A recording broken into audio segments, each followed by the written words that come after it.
For those of you out there looking for a little bit of motivation, this is one for you. Now, Ben, who I'm going to introduce you to in a second, started with our business recently. He's been a good friend of mine and a previous client from 5, almost 6 years ago now.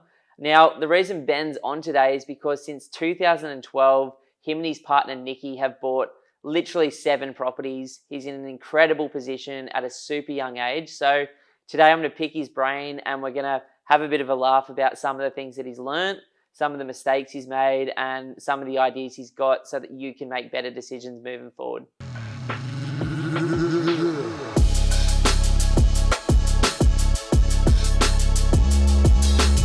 Sweet, man. So I'm completely putting you on the spot today. Like, I haven't scripted anything. We haven't even talked about what we're going to talk about yet. But, first question, man, is why property? Like, what got you into this in 2012? Why did you start investing? Yeah, good question, bro. And I think, to be honest, when I bought that first property in 2012, it was more so I just wanted a home, wanted somewhere to live. And my parents had always kind of instilled in me from a super young age, like, get into property as soon as you can.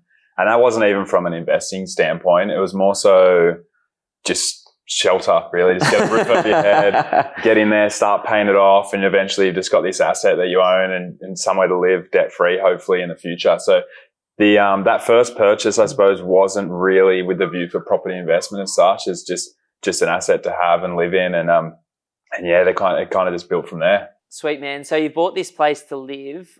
Where was your first investment? What was it? How much did you pay for it? Yep. So the first place I bought was a little apartment down in southern Sydney, down in the suburb of Cronulla. It was an epic spot in a little kind of there's 4 in a block, so just a little walk-up apartment block, north facing.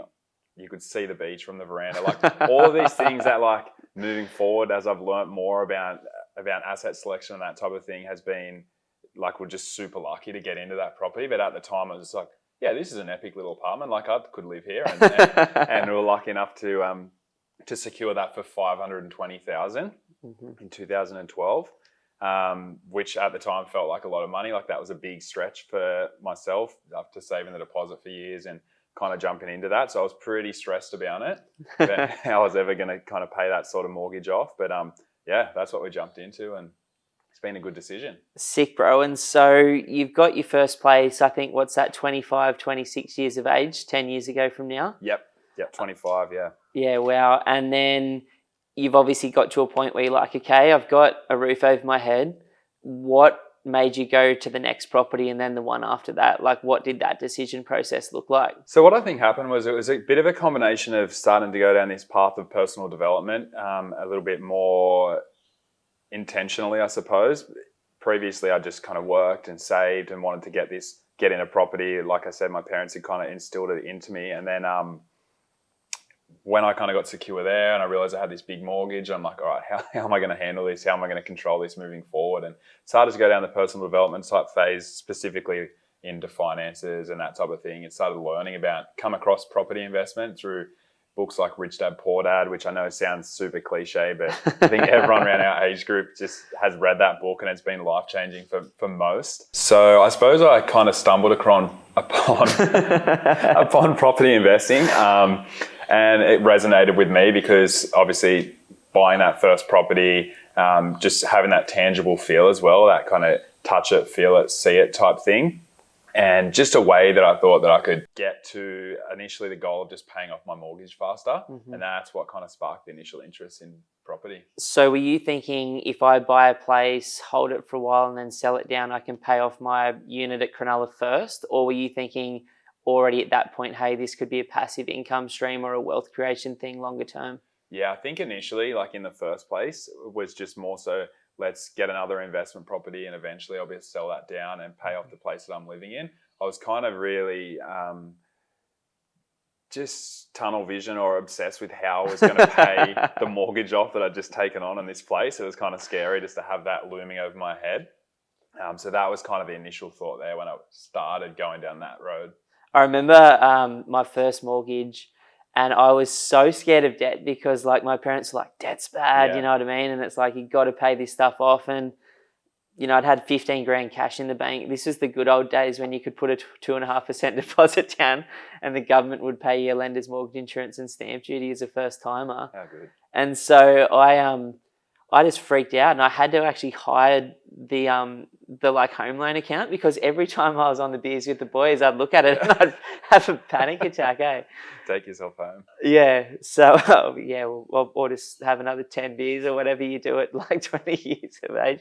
Oh man. So you've started reading books. You've started to work on yourself. You're starting to realise that there's a different way than we grew up in South Sydney, which was own your own home outright or rent for life type vibe when we were young.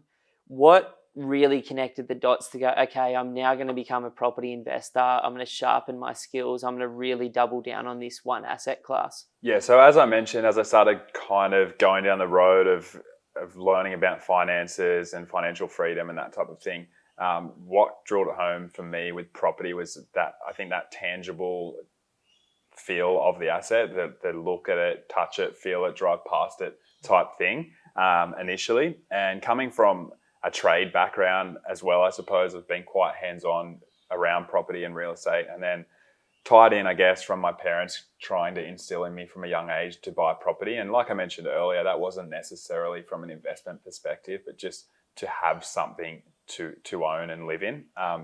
So those all tied in together, plus the fact that kind of the other alternative for me at the time was shares, and I just didn't have the brain capacity to get my head around learning about businesses and shares and that type of thing. I just didn't feel intelligent enough at the time to wrap my head around that. Sure. So that's kind of what pushed me down the road toward property. And then it was actually, I somehow stumbled across Ryan from On Property's podcast at the time. Yeah. And it was about then, after a couple of months of listening to that, I actually heard the episode with you on it from Pumped, and started digging into your content as well once I heard that interview, and that's kind of how we met initially as well. Yeah, so I think it was about 2015 that you and I started to catch up, and at that time the Gold Coast was dirt cheap, hey? And I remember we were looking at Brisbane together, we were looking at the Goldie, and we ended up deciding to do a unit down the Goldie, which from memory was high 200s or early 300s. It was so cheap looking back now.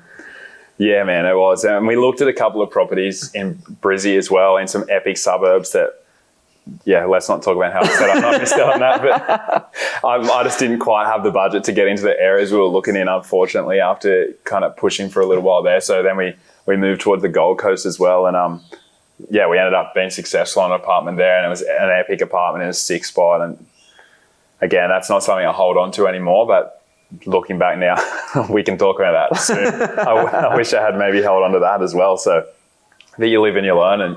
But that we still did quite well out of that in the end. It allowed us to leverage into some other property once we sold that off. So it was a good decision as well. Awesome, man. So my last two questions are, if you were starting again now, what advice would you have for yourself knowing what you now know? Like, what mistakes have you made accidentally along the way? So I think the biggest lessons for me, or the biggest mistakes that I've made, are from a lack of patience and just not controlling my emotions properly, to be honest.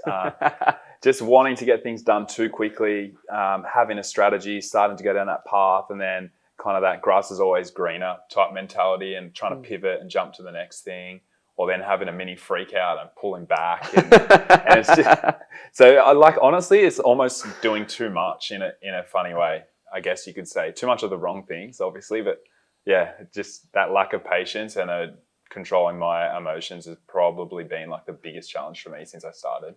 You know, man, I can fully relate to that, because there was this one point where I was like super anxious, but I didn't really know what anxiety was at that time. And so I thought I was just losing the plot. And at that point, I'd bought, I think, 8 or 9 properties. I'd sold a few of them, but I had like 7 or 8.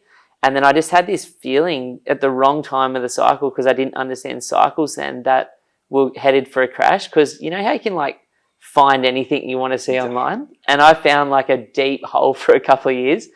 And I just freaked out so hard because of the anxiety. I sold like 6 properties in like 1 year or 2 years.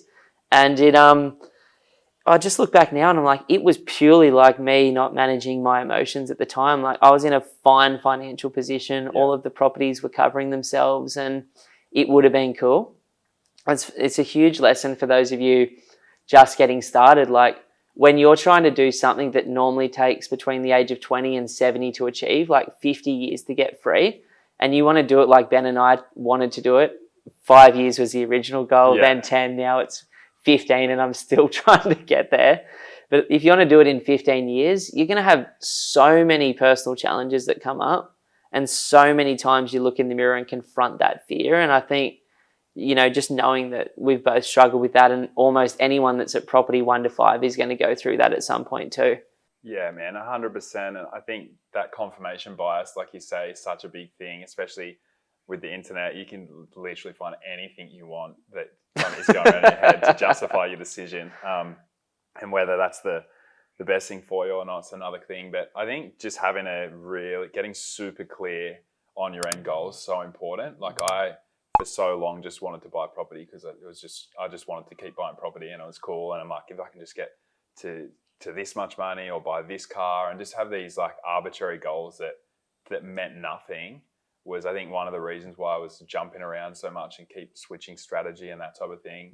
I feel like as soon as I got super clear on what my end goal was, what I really wanted, got very clear on my values, what I needed financially to feel free and to feel like I've kind of making the most of those, or not making the most of those, but living those values, then the plan got so much clearer and felt so much easier and more achievable as well. I realized I had to do so much less than I thought I had to do, which is awesome. It's like, do less. Yeah. It's like, shut up, do less.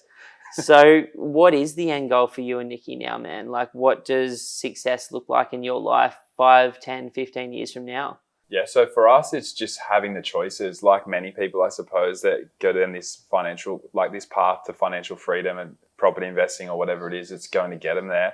It's just having the choice to do the things you want to do. And for us, that's just eating quality food, having time to spend together with our family and our friends, getting to train when we want to, do the work we want to do, get to help the people that we want to help. Just all of those choices, those things that make us feel good. You know, can I ask, man, because you've made a huge change just recently, right? Like, obviously, you've done a whole bunch of business stuff in the past, run your own businesses as well, come from that trade background as well in Sydney. You know, how has buying some properties enabled you to make that step from like that sort of, you know, rat racy thing in Sydney that you talked about a moment ago, of like just trying to constantly perform, earn, and up the lifestyle, to going, hey, I don't want to play that game anymore. I'm going to move to Queensland. I'm going to completely change industries after 15 years and jump into what I actually love. It's been massive, man. It's allowed us to do that so early. We're not at the point where we're financially free yet. We know that we're working there and we've got that goal that we're working towards. But the choices that it's already allowed us has been mind-blowing, to be honest. Like you say, we've been able to move interstate, have the time to establish ourselves, settle down up here, have the opportunity to join this amazing team and do something that I'm super passionate about that doesn't feel like work. Leave that trade behind, leave Sydney behind. It's opened up all these avenues for us that we otherwise probably wouldn't have had the opportunity to do. And that's sort of something I didn't see initially. I was very focused on the end result, and I kind of felt like until I got to that end result, there was nothing in between. It was just like you either pass, fail, and there's just nothing in between there. But it just allows these opportunities to open up as you keep going down the path. I love that, bro. So what for you, like I was talking to a friend of mine recently, and he said his whole approach to working in his business now is to double down on strengths. You know, we've talked about the mistakes that you've made and the little things that you might do differently, but what are some of the things that worked? Because property is one of those things, like training and like eating. You put this food in this consistently and you do this movement, you're going to end up with a certain amount of baseline fitness and a certain aesthetic look. And property is just that simple too. It's like you put these inputs in and you get that result over time. Like, what are some of the best things you've done? Because I don't think we talk about that enough online. Honestly, the properties that I own that have done the best in that sense is buying that initial quality asset and just letting time do its thing. Like that's what I meant before when I was saying like do less almost. It's like the things that have worked the best for us so far is buying right, getting the right type of asset at the right time in the cycle, and literally sitting and waiting and just being patient with it and letting time do its thing, having that asset that doesn't cause too much stress to hang on to financially, or whether there's, it's a big admin issue, which again comes down to buying the right type of property where you're not going to have those issues ongoing, and just waiting.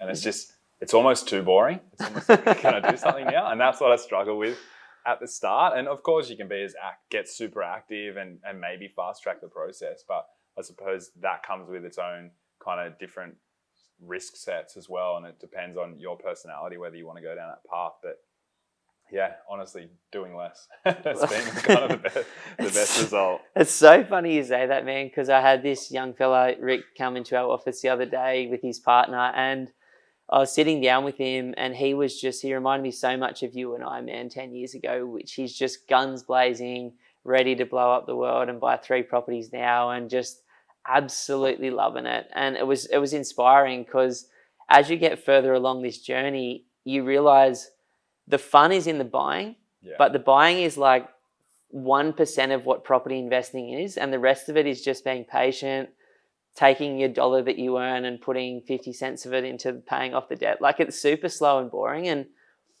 what has cost me financial freedom in 10-year period is literally jumping around. I couldn't sit still. So I was like, unit, renovate a unit, house, renovate a house. Oh, I can do a subdivision. I can knock down and rebuild. I can build. I can try Airbnbs. I can do short-term stuff. I can speculate on this market and try and do it in a year. And if I had just bought 2 good houses in Sydney and 2 good houses in Brisbane in the last 10 years and just sat on them all, I'd be in like a twice as good position as all the rushing around. And so I think for those of you, again, just getting out there and getting started, like, just know it's going to take 3 times longer than you think it is. But that's okay, because what we've both learned as well is, like, 10 years in, 12 years in, it's not about the destination, even though that's what originally sparks it. It's like, I want financial freedom, I want choices, I want an unusual life like now. But then once you have the properties or you're working towards them, it's like, actually, I can like live like that now. You know what I mean? Like, I can live the best version of my life today, knowing that I'm working towards where I want to be in the future as well.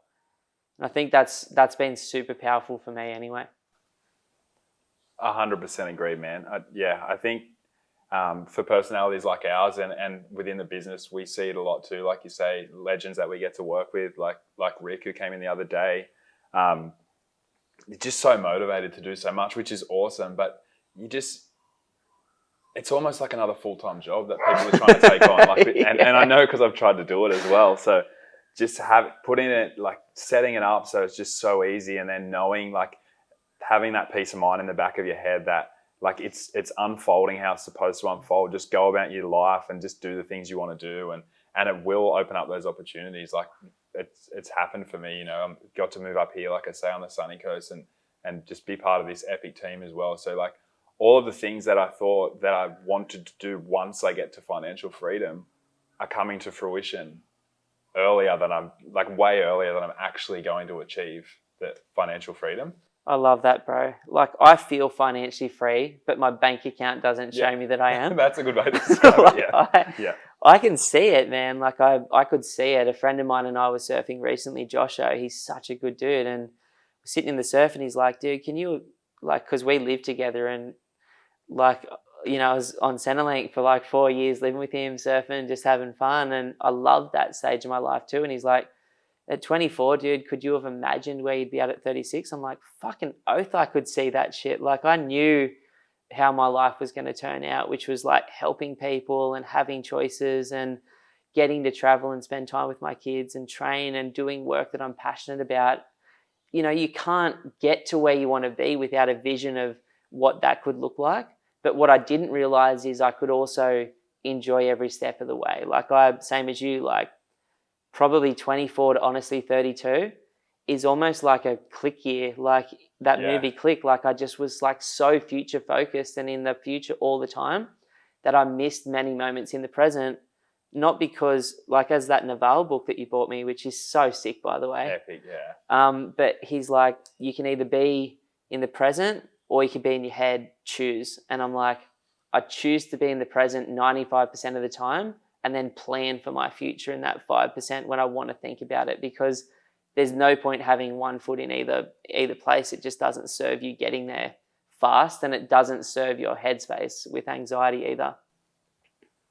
It's hard, bro. Like, it's so hard with so many inputs all the time. There's always an excuse to look to the future or just be distracted from the present at least. Like, there's the next podcast, or there's the next TV show, or there's the next social media app, or there's just always the next thing to distract yourself with. And it's just, I'm still terrible at it, but I'm really trying to be conscious of that fact now, that it just like kind of be here and enjoy this moment, like what you've worked towards and working for.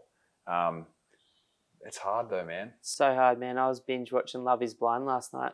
I love it. It's like a secret shame. Like, not so secret anymore. Yeah, shit. Only 10,000 people hear about this. But it's like, I don't know, man. Like, you know, being present for me is sometimes just after a big day, sitting and watching some surfing and, right? You know, chilling out. Like, I don't beat myself up like I used to. Like, remember how it's like, you can only listen to podcasts and you're in the gym and you're like podcasting and your brain and your body are just exploding at the same time. You're like, chill out, mate. Like, it's all going to work out, is the advice that I'd have for everyone getting started, and hopefully for myself too. Like, it's tricky once you get past that stage of like buying what you need to be free, to like, okay, I've got what I need now. It's just, you know, the skills that get you there aren't the skills you necessarily need to be happy once you are. And so even though there's a time delay from getting the properties you need to be free to paying them off and being free, once you've bought them, that's where it really starts for me.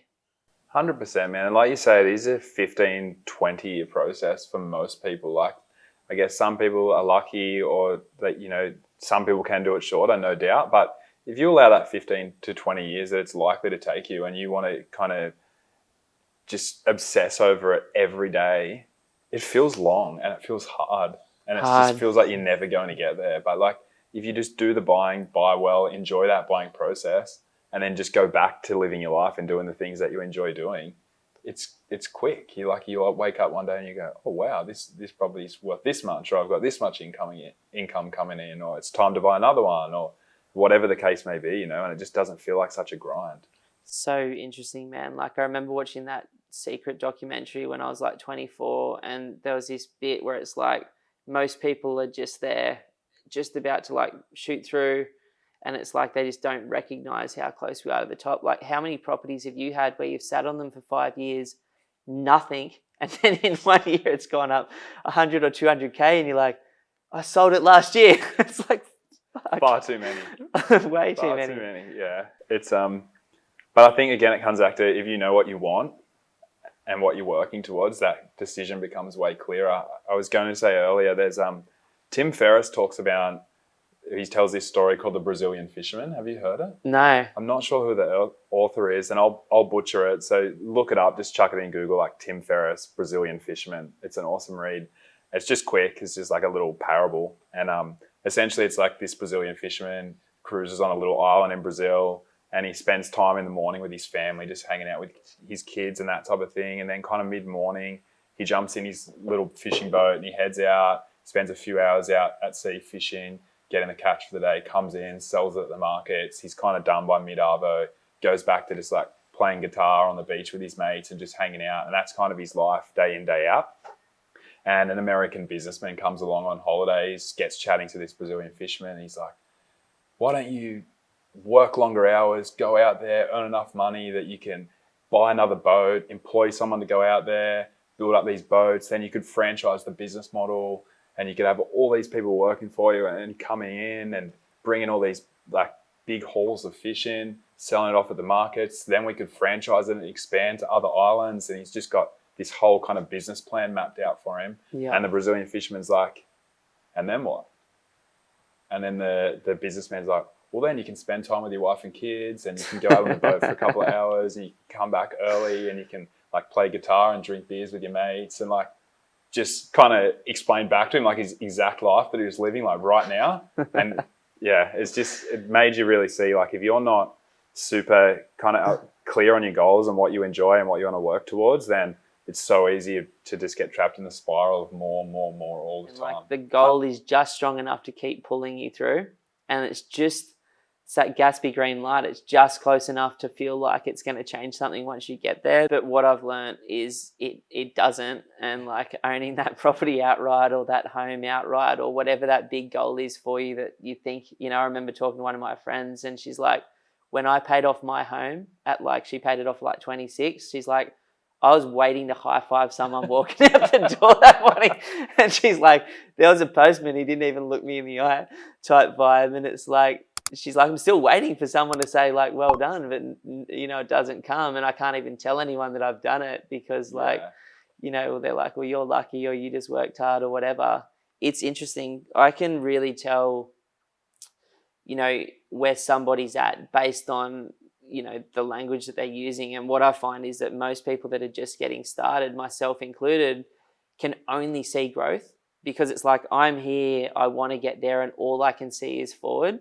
I was horrible at reflecting previously. Like I was horrible at being in that present moment. But, like most young people, particularly like that are just getting started, can only see growth. And it's like people that have been through some stuff, reflect what worked, who do I want to be, what are my values now? And then as my psychologist says, like the secret to happiness is simple. Figure out what you value and then make decisions in each moment towards those things that you value. And over time, your entire life will change and it'll feel happy and you'll be like, I haven't changed anything, but you've changed everything. You know what I mean? I think it was, I can't remember who it was. It's maybe Chris Williams on a podcast I listened to. He's like, every time you go to do something, try and ask yourself, like, is this a vote for the type of person that I'm trying to become type thing. Wow. Like, try and just take a step forward. And it's exactly what your psychologist has said too. Like work out what your values are and just stay in line with that. Every decision, like every time at least that you can think about it before you move forward. Bro, I just want to say I'm so grateful. We've been talking about this for literally 5 years. So stoked, man. It's sick to have you up here, man. Like our community is so lucky to have someone like you on board. Ben's going to be doing more content with us. But for those of you, the small number that we choose to become clients in the future, Ben is going to be your mentor, your coach, and also the person helping you buy, which is insane. Like you're getting to work with someone that's bought 7 properties. You're getting to work with my sister who's also bought 5, my brother that's bought 4, I've bought 16, Hayden that's bought 4. Like across the team, it's insane. And all of us care so much about you and we just want to share the things that we've learnt with you so that you can go off and smash it. But I'm grateful, man. I'm excited for this year. Me too, bro. So stoked. Just stoked and grateful to be up here. Can't wait to get into it. Hell yeah.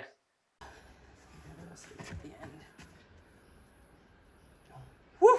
That's a wrap. That's a wrap. Getting cool, bro. Yeah. Oh, sweaty. So sweaty.